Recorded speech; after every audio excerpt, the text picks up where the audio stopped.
everyone. My name is Michael Friedrich. I'm a member of the WAVE project, and I'm excited to quickly introduce you to ModuLoop, an innovative approach to carpentry training to integrate sustainability into education and provide hands-on learning experience for future professionals. Why is it important? The construction industry is evolving, and we must train the next generation with the right skills. Sustainability, efficient material use, and circular construction are the core of a modern building practices. That's why we combine traditional craftsmanship with digital tools like 3D modeling to enhance training. With clear guidelines for prefabrication, assembly, and transport, ModuLoop ensures an effective and practical learning experience. How does it work? Students engage in real construction tasks from planning to execution, ensuring they develop essential skills at every stage. They learn to use CNC machines and digital tools for high precision work, gaining problem-solving abilities and understanding construction workflows.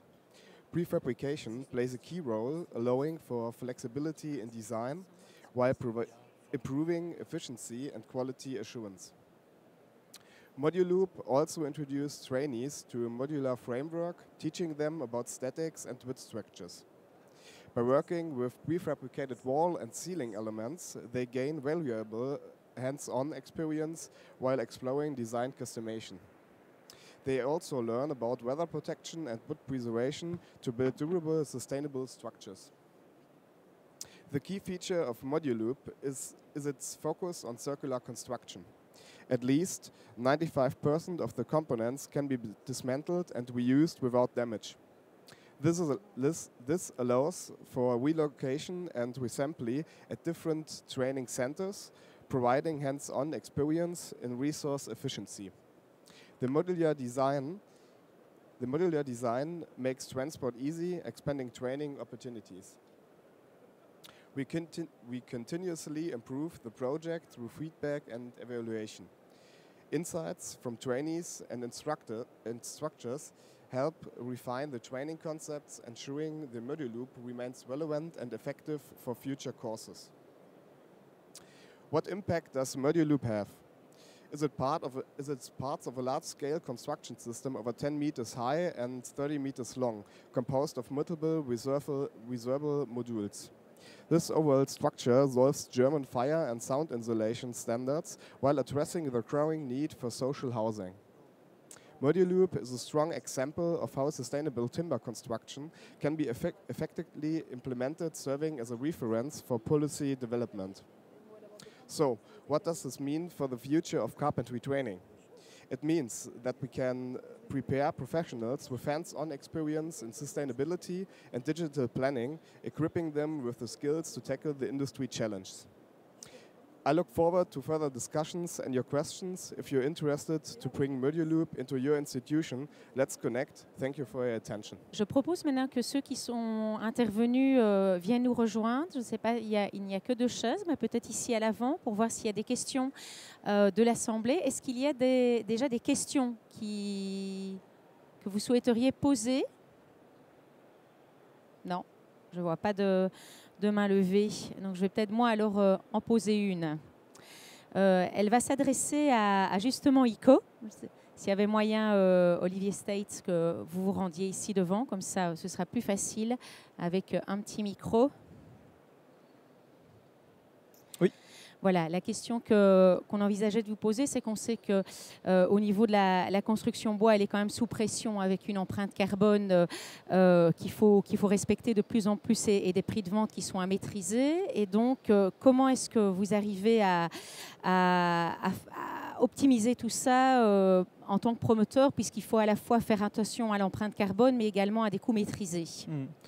Alors aujourd'hui, ICO maîtrise sa stratégie carbone, de par la certification carbone footprint, mais au-delà de ça, en termes du coût constructif, on a mené des études et on arrive aujourd'hui à identifier un surcoût lié à cette stratégie carbone-là.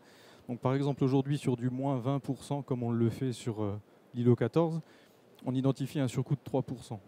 Aujourd'hui, ce surcoût de 3%-là, on arrive à l'absorber et à le noyer, à le travailler et à essayer de rester sur des coûts constructifs qui restent raisonnables. On a une trajectoire carbone qui nous mène en 2035 à un objectif de moins 50%, toujours à travers la certification. Là, par contre, on identifie aujourd'hui entre 10 et 15% de supplément. Donc le travail de demain, c'est de pouvoir essayer d'activer des leviers, trouver des leviers pour pouvoir justement diminuer les coûts constructifs. Mais pour faire ça, il faut qu'on emmène toute la chaîne de valeur, c'est-à-dire les cimentiers, les fournisseurs d'acier, les fournisseurs de bois, et travailler directement en lien avec eux.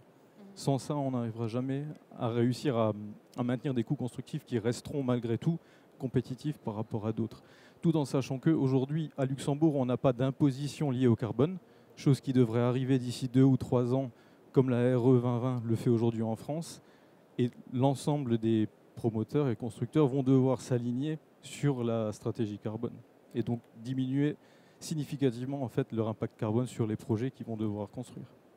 Et comment vos clients, quelque part, perçoivent-ils toute cette nouvelle approche qui est d'intégrer à la fois les coûts maîtrisés, mais également un bâtiment beaucoup plus écologique? Alors, on sent aujourd'hui les acquéreurs, alors le marché est tendu, ça je pense que tout le monde le sait, mais aujourd'hui on sent les acquéreurs, ils cherchent autre chose. Il y a le bien immobilier en lui-même, mais il y a aussi le reste, la consommation. Donc aujourd'hui, le fait d'avoir un réseau d'énergie, aujourd'hui les charges, ça a un impact. Et aujourd'hui, les acquéreurs ont un regard très, très pointu là-dessus. Donc nous, on essaie d'apporter le plus de solutions possibles. Le réseau d'énergie en est une, le bas carbone en est une autre. Et aujourd'hui, on sent que les acquéreurs ont d'autres points de vigilance et qui vont s'accentuer demain, en l'occurrence, plutôt que la qualité in fine du logement. Les gens ont d'autres attentes aujourd'hui et qui vont s'accentuer demain. Très bien, merci beaucoup. Je vais maintenant me permettre d'adresser la deuxième question à l'Ecolabs. Alors, bonjour Xavier Cordier, que je ne vous avais pas introduit, j'en suis désolée. Vous avez pris la parole directement après ICO. Votre process, on l'a vu. En quoi est-ce qu'il va pouvoir contribuer à massifier l'usage du bois dans la construction? Alors, c'est une très bonne question et c'est en fait un petit peu notre cheval de bataille tous les jours.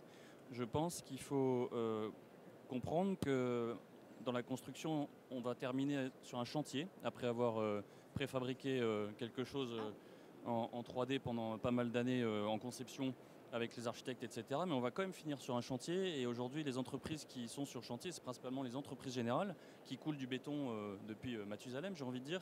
Et ces entreprises, il y en a quand même de plus en plus. Il y en a certaines qui sont très conventionnelles, très traditionnelles, qui ne veulent pas du tout entendre parler du bois, qui utilisent du bois pour coffrer du béton. Mais il y en a énormément de plus en plus qui vont vers le bois.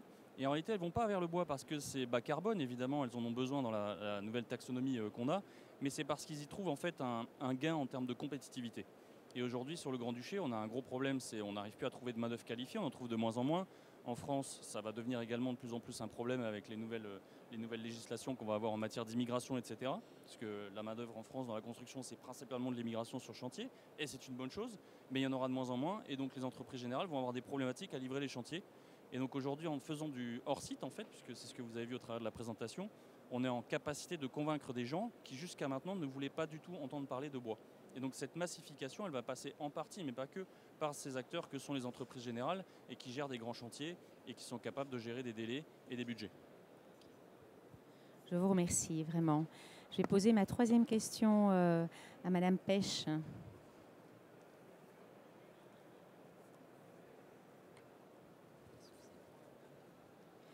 Alors, on a vu que vous aviez une certaine expérience de chantier en multi-étagé.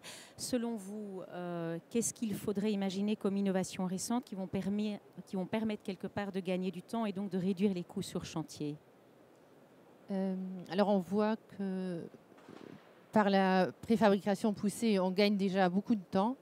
Par contre, pour vous donner un exemple, lors du montage, on a toujours des problèmes plus généraux qui apparaissent. C'est déjà la jonction entre les parties béton dont on aura quand même peut-être besoin si c'est un sous-sol ou une cage d'escalier et le bois. L'autre élément qui nous prend toujours beaucoup de temps sur site, c'est les balcons et leur étanchéité. Et c'est sur les deux détails ou points qu'on aimerait on travaille dessus en fait pour aussi développer ensemble avec des producteurs des détails plus préfabricables et d'améliorer justement ces jonctions. Ça, c'est un point pour nous parce que si on gagne autant de temps sur un montage extrêmement court et on le perd après donc pendant des semaines à bricoler en quelque sorte sur des détails, c'est assez frustrant et ça fait pas beaucoup de sens aussi. Et alors, je sais que vous avez travaillé sur différents territoires, on l'a dit, en Suisse et au Luxembourg. Et donc, finalement, est-ce qu'il y a des différences assez marquées entre les manières d'aborder la construction bois, ne fût-ce que la Suisse et le Luxembourg, si on peut avoir un éclairage par rapport à ça? Je pense que c'est peut-être par la tradition de construction en Suisse, c'est plus répandu ou ça l'est depuis beaucoup plus longtemps. Après, la préfabrication, je pense qu'elle est quand même plus récente aussi que la Suisse a une tradition de construction bois longue, mais pas forcément de préfabrication. Mais évidemment, ça leur a permis les dernières années d'avancer assez rapidement sur le sujet. Et je pense que l'acceptation de cette mode de construction est très poussée dans la clientèle et aussi dans les instances publiques qui prescrivent souvent finalement de construire en bois.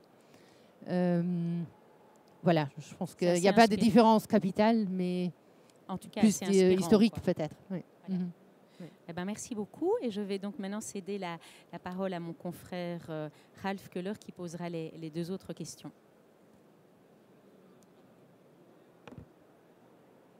Thank you very much, Patrick Siebenaler. I will switch to English.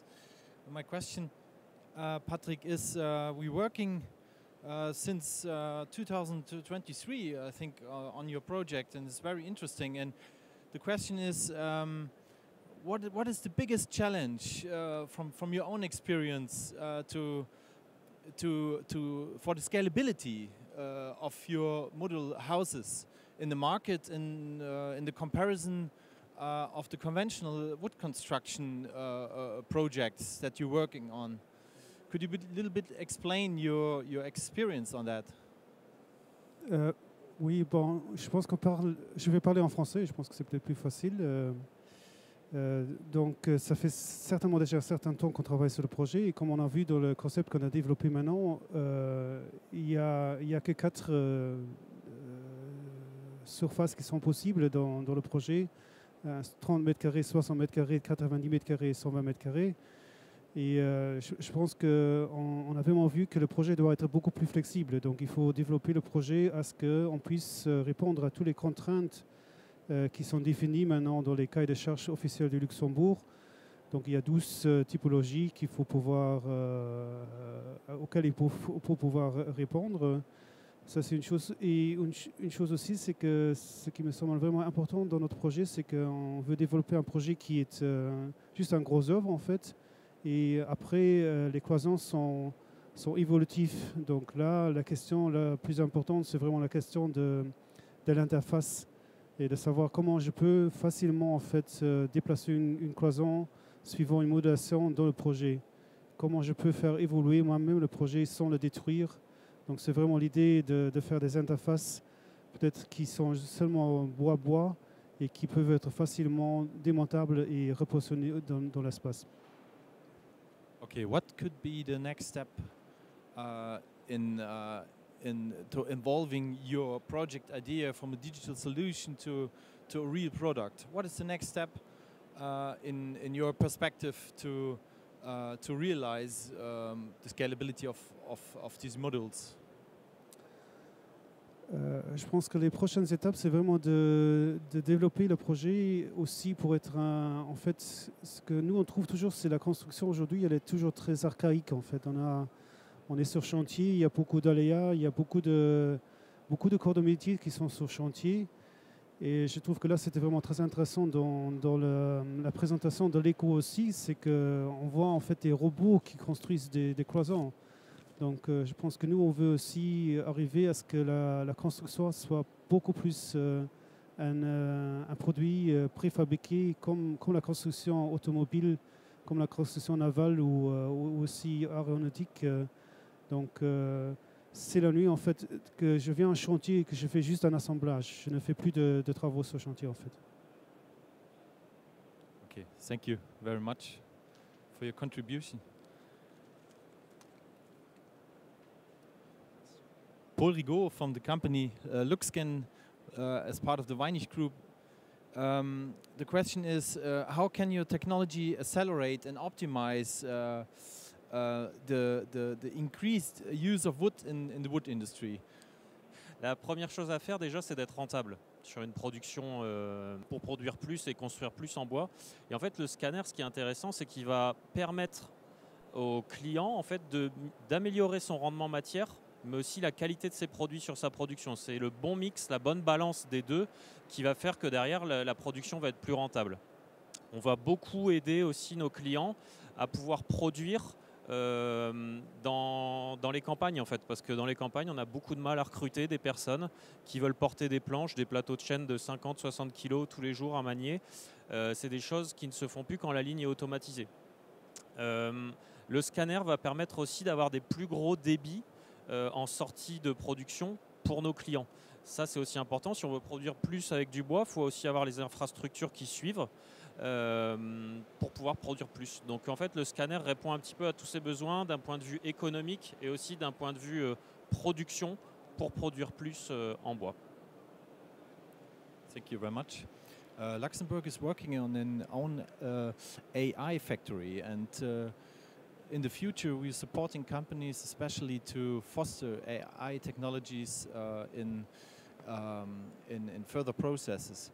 And are you interested to develop new AI-based applications in your manufacturing? Could you a little bit explain about the outlook, what you're going on to do with that? You mean the further development with the AI, what we are doing currently at Luxscan? Ok. Donc en fait, au niveau de l'intelligence artificielle, donc on travaille en continu dessus. C'est vraiment une technologie qui ne s'arrête jamais parce qu'en fait la base d'annotation que je vous ai expliqué un petit peu tout à l'heure, c'est quelque chose qui vient s'alimenter en permanence en fait avec de nouvelles essences, des nouvelles singularités que les clients nous demandent, et on va toujours chercher à avoir de nouveaux exemples à montrer avec de nouvelles singularités plus complexes à trouver. Quand on va être par exemple on va vendre un scanner dans le nord du Canada, on va avoir des singularités qui n'auront rien à voir avec un scanner qui sera vendu au Chili par exemple, et on demande toujours à nos clients d'avoir des échantillons pour pouvoir alimenter cette base de données, et plus on aura d'exemples à l'intérieur de la base de données, plus le système sera robuste. C'est-à-dire qu'il pourra s'adapter à plein d'autres essences, plein d'autres singularités par lui-même, du fait qu'il aura vu en fait plein d'exemples différents. Donc c'est les gros développements autour de l'intelligence artificielle. Bien sûr, il y a de l'algorithme qu'on améliore, mais c'est aussi principalement dans l'annotation qu'on va faire évoluer. Okay, thank you very much.